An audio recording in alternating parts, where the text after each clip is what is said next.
হিংসা করে কারো কোনো ক্ষতি হতে আমি দেখি নাই, বরং যে হিংসা করেছে তার ক্ষতি হয়েছে।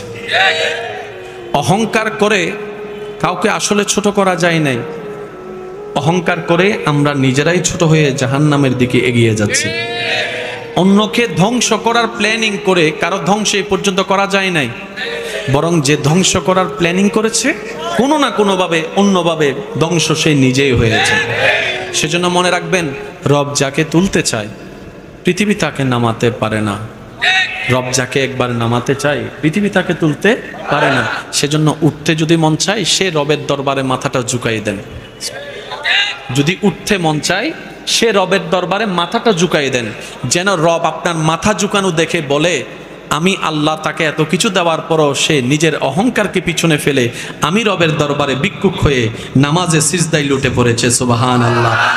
সিজদায় লুটে পড়েছে, কপালটা লাগিয়ে দিয়েছে। যে মাথা সে কারো সামনে নত করতে চায় না, মাথা হেড করতে চায় না, আজকে সে বান্দা কোনো জোরাজুরি ছাড়া আজানের ডাকে সাড়া দিয়ে আমি রবের দরবারে নামাজের মাধ্যমে ঝুঁকে গিয়েছে। ওয়াত ইজ্জু মান্তাসা, আমি আল্লাহ, ওয়াত জিল্লু মান্তাসা, আমি আল্লাহর হাতে। সুতরাং আমি আল্লাহ তাকে দুনিয়াতেও সম্মানী করে দিলাম, আখেরাতেও আমার বান্দাকে সম্মান দান করে দিলাম। সুবহান।